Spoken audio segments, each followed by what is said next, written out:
Hello and welcome back to my channel. Today we're going to do an iPhone 10 update. Since my last unboxing, I had a few concerns that I wanted to address. That was a one-time thing. I never experienced overheating ever again with the phone.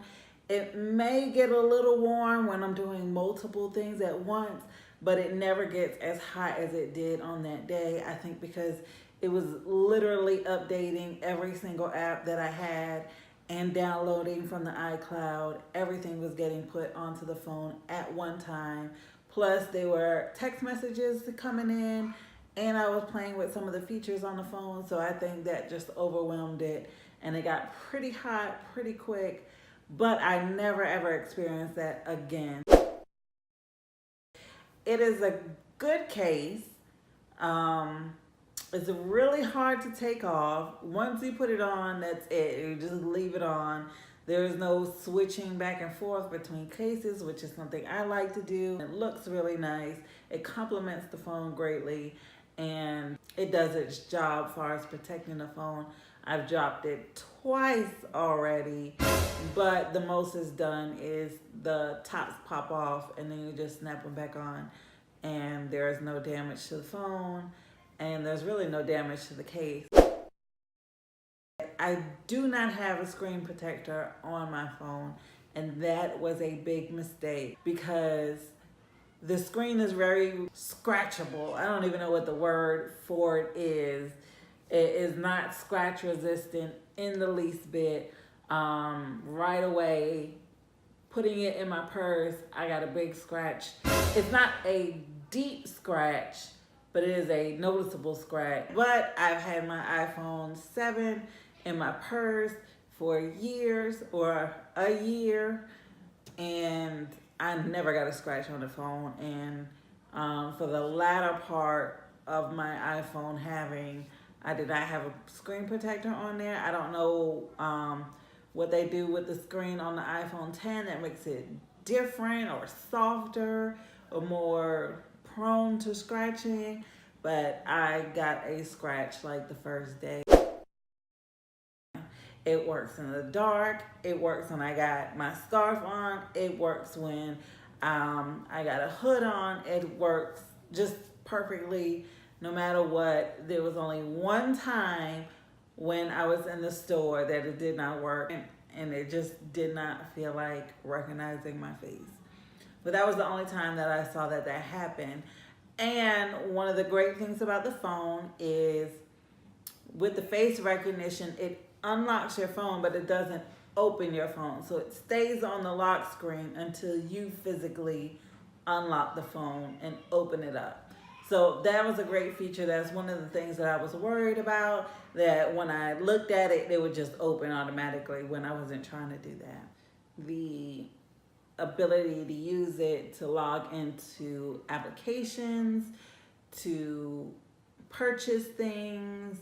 It's kind of used in lieu of your password. So instead of inputting a password, you can set up Face ID for everything. That's how I log into Facebook and Instagram and all those things. You just click on it and it'll do the face recognition thing, and then you're in. You don't have to remember passwords. I think it's a great feature.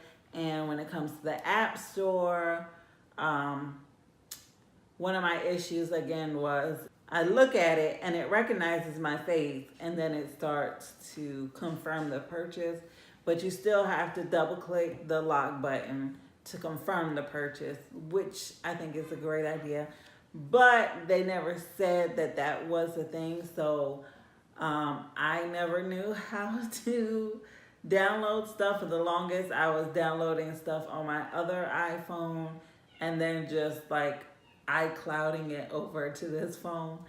So once I Googled it and figured it out, because it said double tap, so I'm like double tapping the screen. I went through all this work trying to get my case off because I thought the case was in the way, and I'm clicking everything on the screen. I'm like double tapping, and I'm like, my phone just does not download apps anymore. But I Googled it. It turns out you got to double click the lock button, which is on the side. Honestly, I don't miss it, not one bit. I think the swipe up method with the little bar at the bottom is so much more intuitive, and it's so much easier to use. It makes the phone faster and quicker. I just move and zoom through all my apps just as easily as anything else. And I really appreciate that new feature, and I'm kind of glad that the home button is gone.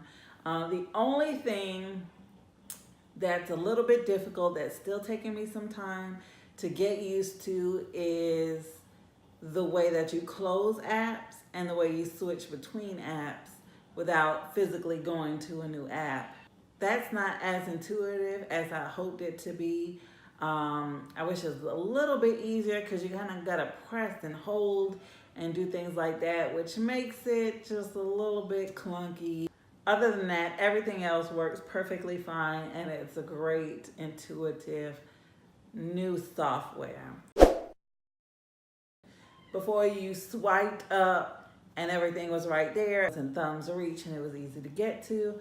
And that took a little bit getting used to, because now you have to swipe down from the top and it's more towards the top. I kind of had to get used to that because I'm not used to like stretching my thumb all the way up there to get to that stuff. But I like that control center a whole lot better. It has a whole lot more features on it, things that I need, things that I look for, things that I use on a regular basis. And it makes using and adjusting my phone to my personal needs so much easier. I prefer app intuitiveness versus ease of control center access. But I love the control center. I love the way it's set up. And then the notifications, I like the way they set up the notifications, because now I don't see them. But that's for me. Like, I always have my phone in my hand, so when a notification comes, I see it.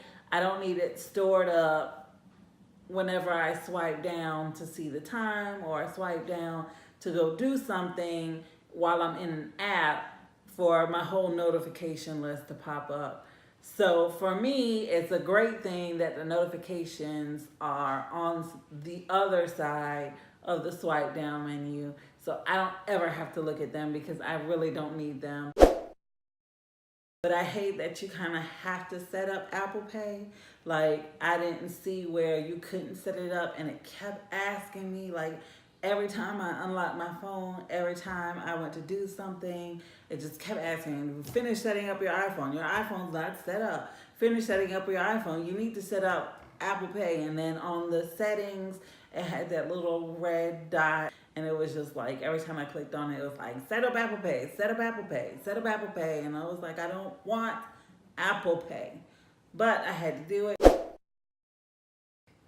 The sound quality is amazing. And I no longer use Pandora. I use Spotify. And I have Spotify Premium. And if you go to Spotify Premium and put the setting to extreme, on the iPhone 10, you can have a live concert with your favorite artist, because it sounds like they're sitting in the room next to you, living and breathing. You can hear them gasping as they take their next breath to say their next word. You can hear them smacking as they open their mouths. I mean, you hear everything. It's like they're sitting in the room with you. It's amazing. Even when you're talking on the phone, it sounds like the person is sitting right next to you. Like, you put it on speaker, it is amazing. It has the perfect amount of bass to it that I don't know what kind of speaker they have in this phone, but it is amazing. On the other hand, the headphones aren't as amazing. I think they're the same standard headphones that they've been using for all their iPhones. I don't have trouble hearing. I can hear them fine, but people have trouble hearing me. It goes in and out, and they're brand new headphones. So that's one of the things that I don't like. Like, the phone itself is amazing, but the headphones are crap. I wouldn't say crap, but they're not as good. On the back side of the phone is amazing. The front-facing camera feels like it's the same as it was before. I don't really see a difference. I don't really notice a difference. Well, I do kind of. But on the back-facing camera, it is amazing. It is beautiful. I mean, it takes beautiful shots. I've taken some shots of rainbows and things like that. Stuff that I could catch on my iPhone 7, but not as beautifully. Like, you see all the colors, you see the clouds. The microphone on this camera is amazing. Even when I'm editing videos, it picks up everything. So that's kind of a downfall, but it's also not a downfall because my quality of sound when I'm making these videos is good. So you can hear me, you can understand me, and I don't have to adjust the sound or anything like that in edit because the microphone picks up sound great. This is a 64 gig iPhone 10. I ran out of space a lot faster than I thought I would. I thought it would take me a long time to run out of space because I didn't run out of space that fast on my iPhone 7, but I have upgraded the quality in which I record videos to 1080p. So I know that takes up a little bit more room than a standard 720p recording setting. But that's on me. It's not, a terabyte. It's not 132 gigabytes. It's not the largest storage phone. So that was just something that just stood out to me because I thought it would be a little bit better than what it is. It was cute at first, and my daughter, she loves it. She uses it all the time. She sends people text messages with it, and I love it because you can send it to anybody even if they don't have an iPhone 10, but it's kind of gimmicky and really pointless, and I can't use it on Facebook. I can't use it in Messenger.